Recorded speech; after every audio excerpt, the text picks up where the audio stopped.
14. října,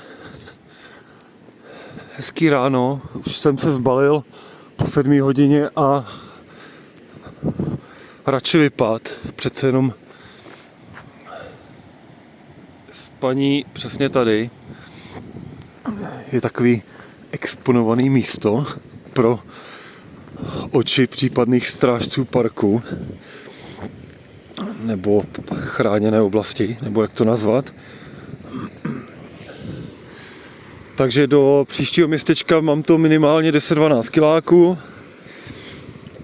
což je tak zhruba polovina mojí denní dávky, takže se hezky projdu, jestli tady nespadnu. A uvidím, co pak přinese další část dne.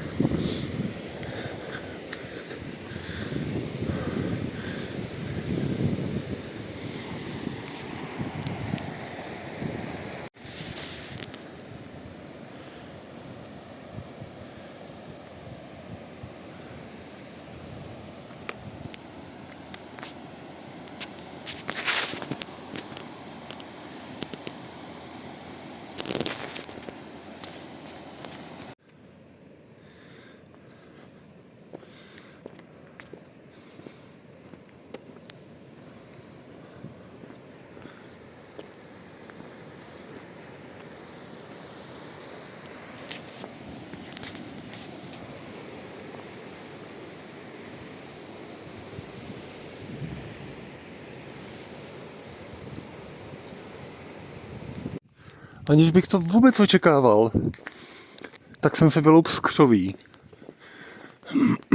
Procházel jsem křovím a normálně jsem narazil na takovouhle malou vesničku.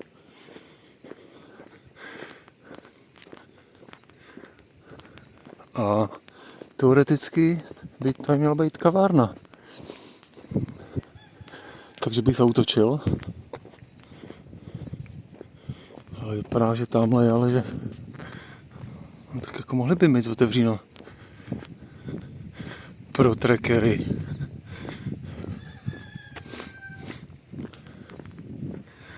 Jo, od rána je hezky. Ráno, když jsem vycházel v těch 7:30, tak bylo 15 stupňů. No. A to si myslím, že bylo celou noc. Restaurant. No, to je zavřený. Tak, asi nic. Škoda, tak nebude kávička.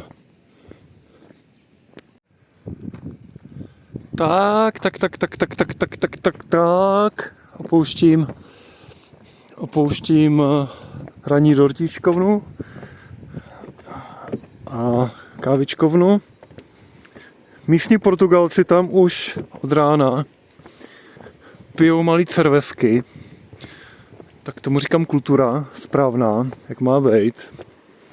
To i v Bakově na zastávce by se měl starý huňas za cokolikrát stydět, ale místo chlastání byste tam mohli opravit dřevěnou lávku. Nicméně jsem ráno trošku pošel a do příštího super velkoměsta 8,63 km podél pobřeží překvapivě. Tak se těším, je hezky a bude to určitě skvělé.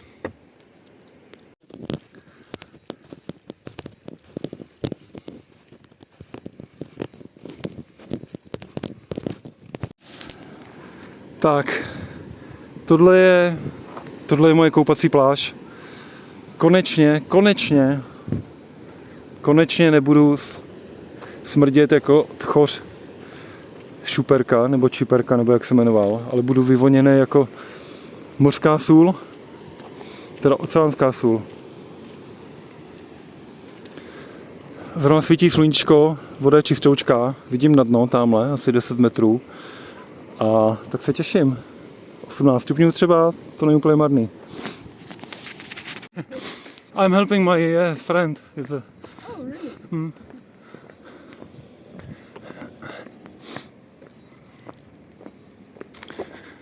Po brutální 5 kilometry cestě asfaltem na plném sluníčku mě tady vítají oslíci, kravičky a divočák. Strávil jsem to, pokud jsem s příjemnou holčinou z Německa, která tady končí.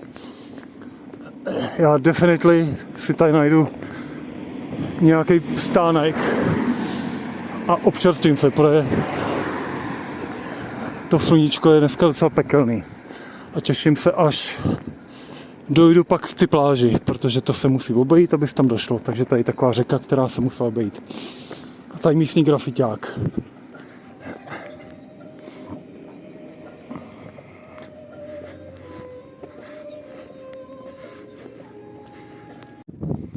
Tak opouštím takový krámeček. Dal jsem si tady 2 cervezky a překvapivě jsem tady potkal Nepálce, mladýho mlaďase. Tak jsme pokecali, hned jsem poznal, že to je Nepálec, protože si na YouTube vedle mě pouštěl nepálský písně. Tak jsme se dali do řeči, koupil mi pak jedno pivko ještě. Tak říkal, že tady dělá v čínské restauraci, že boss je Číňan, takže trošku dominátor. Ale moc si nestěžoval, říkal, že tady chce pár let odmakat, že jeho země je prostě Nepál, že tady je jakoby šťastnej, ale vlastně dělá 6 dní v týdnu, tyjo, pak dá jakoby na sociální média nějakou fotku, blbinu, všichni si myslí, že je šťastný, ale že vůbec to tak vlastně není, tyjo. Takže to byl příjemný pokec s mlaďasem. Řekl jsem mu, že se uvidíme v Nepálu, až tam příště pojedu. A ono je totiž docela teplo a mě čeká po tady ty asfaltové silnici 3,5 kilometru na tu pláž, protože se to muselo obejít. Tam se rozhodně vykoupu. I kdyby padaly kroupy a byla bouřka, tak prostě už do toho jdu. Opláchl jsem se teda ráno na takových hajzlikách, ale to úplně evidentně nestačí, že jo, po tom všem. A těším se, až je tady pěkně zažavím na asfaltu, protože dneska je 24 stupňů ve stínu, takže na sluníčku je asi o něco víc. Plus můj báglik na zádech, který není úplně jako nejtěžší, ale myslím si, že to tak 10 až 12 kg má. V podstatě tam nic nemám. Stan, spacák, půl píchlu karimatku, 3 trenky, 3 ponožky, 2 trička, mikinu. A všechno tady to má vážit 12 kg. Ale váží. Tady je další socha a tím to ukončím. Zajímavá architektura, tyjo.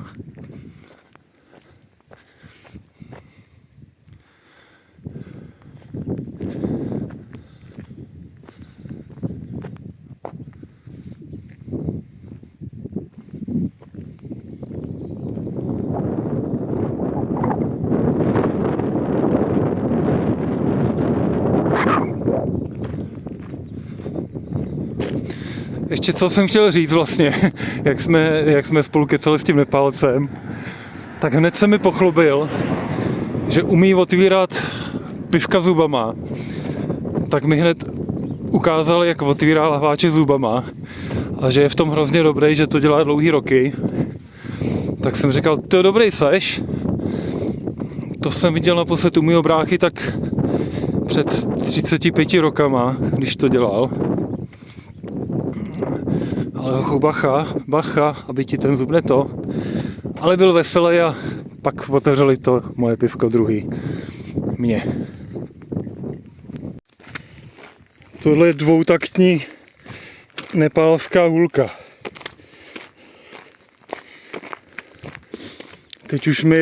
Teď už je můj trek tady spojený s Nepálem.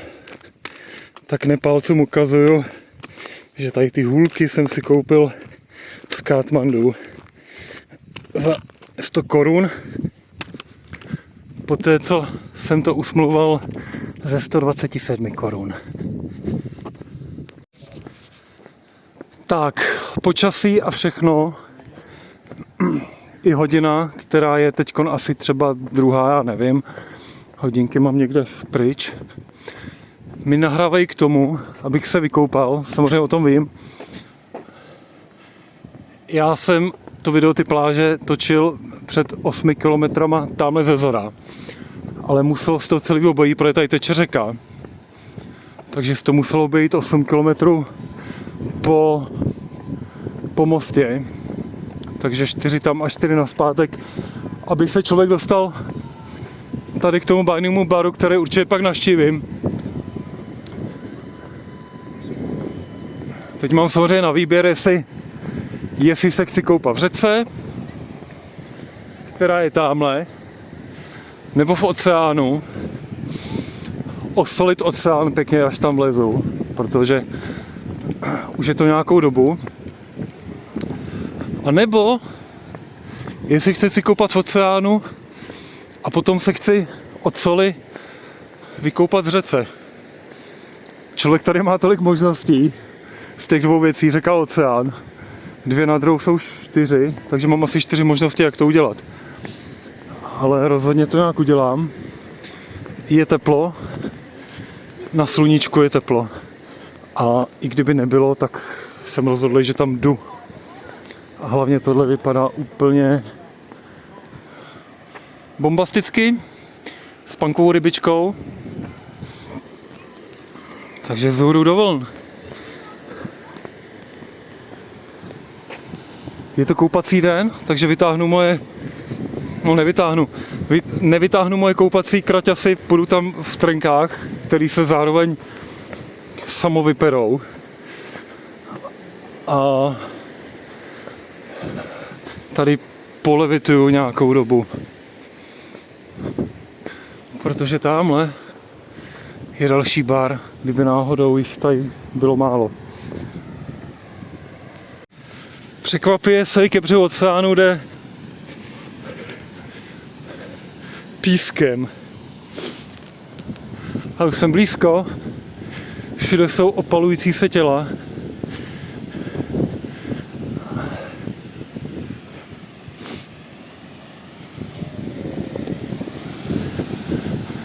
Velmi přesně pro mě.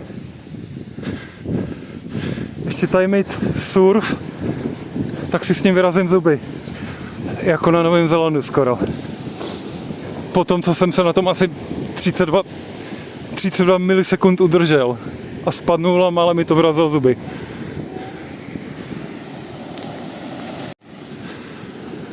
Tak, mám poprvní koupání. Tady s těma paníma, samozřejmě. Jo, dobrý. Jsem čistý jako lilie. Můžu říct, že voda je teplá relativně, že úplně člověk by tam vydržel v podstatě neomezenou dobu, ale ty vlny jsou jako hardkorářský. Stojím tam po kolena, nebo stál jsem tam po kolena a smete mě brutální vlna na kolena. Každopádně je to hrozně příjemný. Smí smést prach a odpornou špínu a hnůj z cest.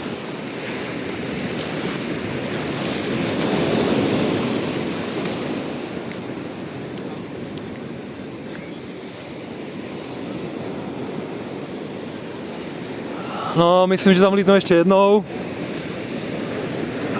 Pak se půjdu podívat, co tady točí za Cervesku. A myslím, že vyrazím ještě na 10 kilometrů Je tady dobře, ale je to víceméně nuda. Plus nemám to deku. Tohle jsem já. Tak tady v baru Esplanada de Mar, založeném v roce 1983, když mi bylo 5, si dávám pivko. Je úplně skvělý. Po koupání v oceánu je to samozřejmě nejlepší. Takhle si dát piváčka, pěknýho, dobrýho, Superbock. Úplně zase tak dobrý to není, proti českým pivům. To si nebudeme mazat pivo okolo huby. Jo, trošku se tady zastavil čas. Němci.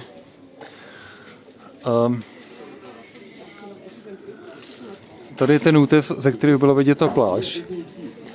A pak se šlo úplně tam po silnici tam, 7 kiláků.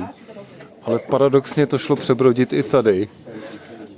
Což je voda asi po kolena v té řece, co teče do toho moře. A ušetřilo by to 7 kilometrů. Nicméně mě by to vůbec nevadilo, že jsem to neušetřil, nepotkal bych mýho bájného Nepálce a nestaly se jiný dobrodružný výpravy. Takže tady dám Superbocka a ještě vyrazím na cestu. Bylo by hezky tady vystřelit z trenek a spát tady někde na pláži, jakoby, ale.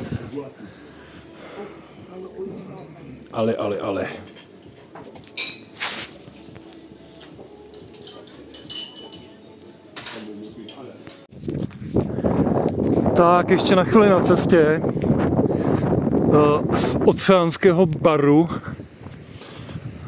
a pláže jsem se ještě rozhodl pokořit ještě pár desítek minut tuto krajinu, ve který píšou: zůstaňte na cestách, držte se od převisu, nebezpečí pádu a no camping, žádný kempování. No tak to se obávám, že ten 4. bod asi bohužel musím porušit. Ale co mám asi tak dělat, že jo? Když tady jdu.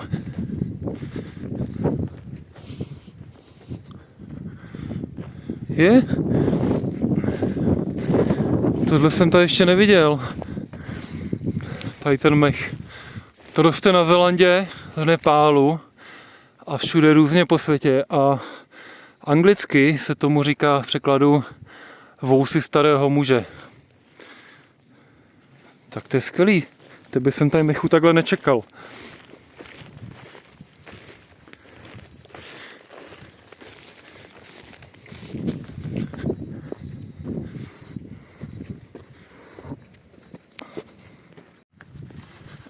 No, jakmile se člověk vzdálí 1,5 kilometru od vesnice, turistického centra, a je takhle večer, tak už nikdy tady nikdo nechodí.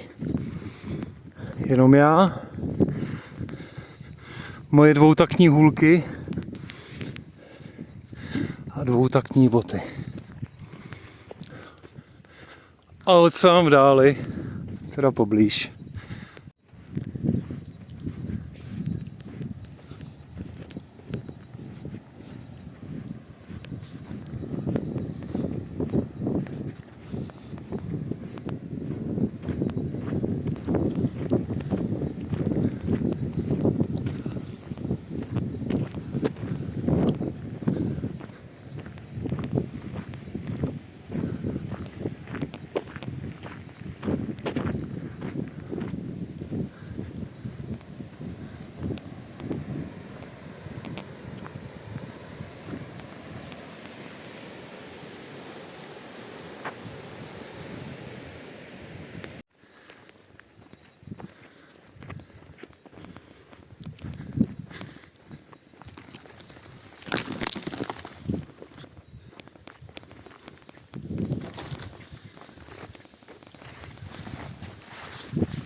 Tak už se blíží večer, za 45 minut je tady stmívání tohoto skvělého dne.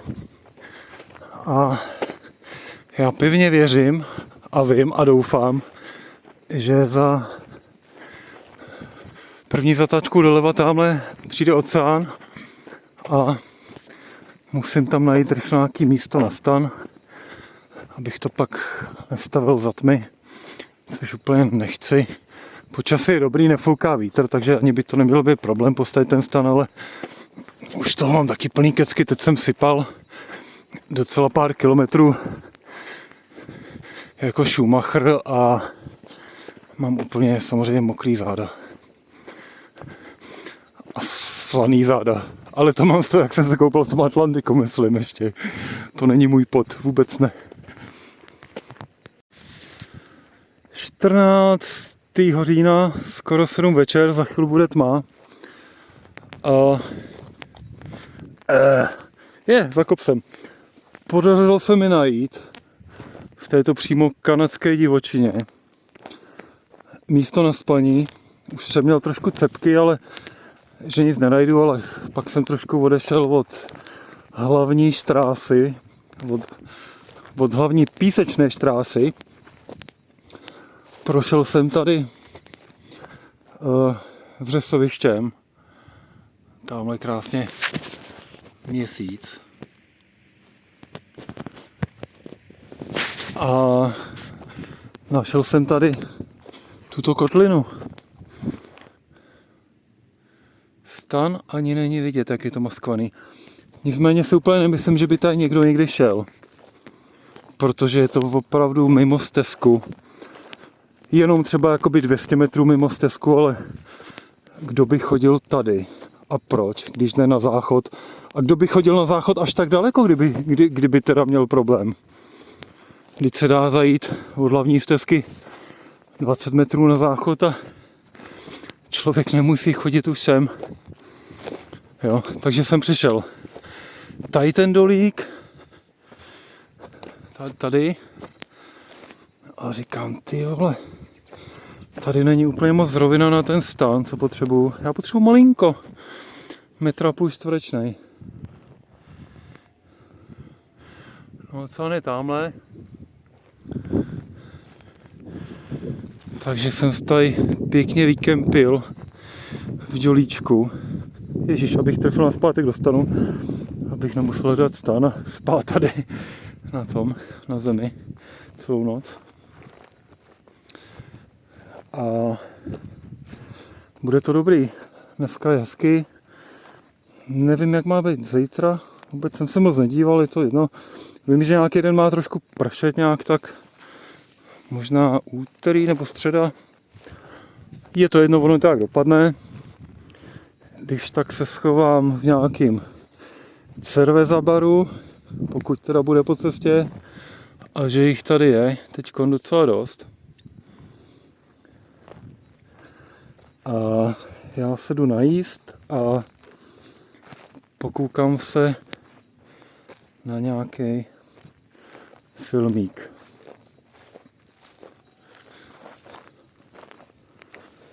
Paradoxně je tady signál na mobil. Docela jakoby dobrý.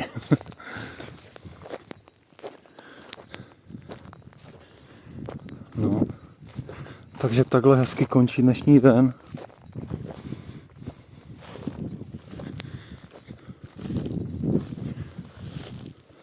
Ještě odmrknu tamhle, co je za hrudkou hlíny. Slyším ale kokrátko auta.